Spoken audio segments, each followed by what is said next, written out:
పేరు సింగరేశ్వర విజయేశ్వర రాసినట్టు ఇవాళ స్థానిక ఆంధ్రప్రదేశ్లో ఇవాళ ప్రభుత్వ విద్యా సంస్థలు ఎలా ఉన్నాయంటే గత కొన్ని సంవత్సరాల నుంచి విద్యార్థులు విద్యా సంఘాలు కలిసి అనేక రకాల పోరాటాలు చేస్తే వచ్చిన ప్రభుత్వ డిగ్రీ కళాశాలకి ఇప్పటికీ కూడా కళాశాల ఉందనే పేరుతో నామవిలాసం మాత్రమే ప్రభుత్వ డిగ్రీ కళాశాల నడుపుతున్నారు. మేము అడుగుతున్నది ఏంటంటే ప్రభుత్వ డిగ్రీ కళాశాలని ప్రభుత్వ స్థలాల్లో కేటాయించి అక్కడున్న బిల్డింగ్లు పూర్తి స్థాయిలో కట్టించి ఆ యొక్క ప్రభుత్వ కళాశాలని ప్రైవేట్ కాకుండా అద్దె భవనాల్లో కాకుండా సొంత భవనాల్లో నడపాలని చెప్పేసి ఇవాళ మేము ప్రత్యేకంగా ప్రభుత్వాన్ని డిమాండ్ చేస్తున్నాం.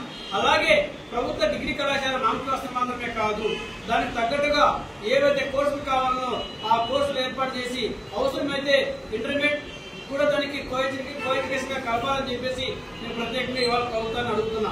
ఎందుకంటే ఇంత పెద్ద రెవెన్యూ డివిజన్ లో ఇప్పటికీ ఈ చుట్టుపక్కల ఉన్న 24 గ్రామాల మీద ఆధారపడి ఉన్న ఈ ఆదోని అలాగే పక్కనున్న మండలాలు కూడా ఏదో ఒక పెద్ద డివిజన్ ప్రాంతం అని చెప్పేసి ఆ మండలాల నుంచి కూడా విద్యార్థులు చాలా మంది వేల మంది విద్యార్థులు వస్తున్నారు.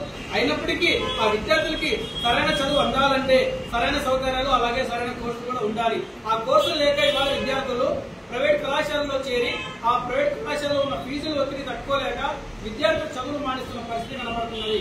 మేము అడుగుతున్నది ఏంటంటే ఆ ప్రైవేట్ కళాశాలలో వేల ఫీజులు కట్టలేక ఇవాళ ఇక్కడున్న కోర్సులు లేకనే అక్కడ చేరుతున్నారు. అక్కడున్న కోర్సులు ఏంటి, ఆ యొక్క కోర్సులు కూడా ఇక్కడ ఏర్పాటు చేయాలి. దాదాపుగా కళాశాల వచ్చిన తర్వాత దాదాపుగా 2-3 కోర్సులతోనే మాత్రమే ప్రభుత్వ డిగ్రీ కళాశాలని 2 సంవత్సరాలుగా నడుపుతున్నారు. ఇది ఎంత దుర్మార్గమైనది ఇవాళ ఈ కూటమి ప్రభుత్వం ఆలోచించాలి. ఇప్పటికైనా ఈ యొక్క ప్రభుత్వ డిగ్రీ కళాశాలని రూపురేఖలు మార్చి ఈ యొక్క అకాడమిక్ ఇయర్ తప్పకుండా ప్రభుత్వ డిగ్రీ కళాశాలని తప్పకుండా అదనపు కోర్సులతో ఓపెన్ చేసి వేలాది మంది అడ్మిషన్ అవుతుందని ప్రారంభం చేయాలని చెప్పేసి ఈ సందర్భంగా మరొకసారి గుర్తు చేస్తున్నాం. అలాగే ఇక్కడున్న ఆరోగ్యం దగ్గర ప్రభుత్వ ఉర్దూ ఐటీ కళాశాల కూడా ఆ యొక్క పనులు ప్రారంభమై 4-5 సంవత్సరాలు అవుతున్నది.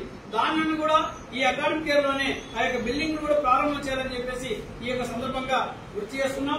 ఇప్పటికీ అడుగుతున్నది ఏంటంటే ప్రభుత్వ విద్యా సంస్థల్ని ప్రభుత్వ కళాశాలని వీటిని డెవలప్ చేయాలని చెప్పేసి ప్రభుత్వాన్ని అడుగుతున్నాం.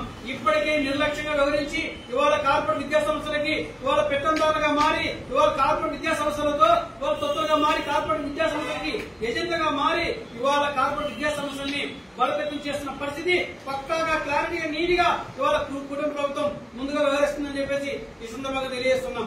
అయా ఇప్పటికైనా ఈ కుటుంబ ప్రభుత్వం ఈ కార్పొరేట్ విద్యా వ్యవస్థని అణిచివేసి ప్రభుత్వ విద్యని ముందు తీసుకురావాల్సిన అవసరం చాలా ఉంది అని చెప్పేసి ఈ సందర్భంగా తెలియజేస్తున్నాం. రానున్న రోజుల్లో ఈ ప్రభుత్వ విద్యా సంస్థల్ని బలోపేతం చేయకపోతే పెద్ద ఎత్తున ఉద్యమాలు కూడా ఈ యొక్క పీడీఎస్ డిఎస్ఎఫ్ విద్యాసంఘ ఆధ్వర్యంలో పెద్ద ఎత్తున ఉద్యమాలు కూడా సిద్ధమవుతాయని చెప్పేసి ఈ సందర్భంగా తెలియజేస్తున్నాం.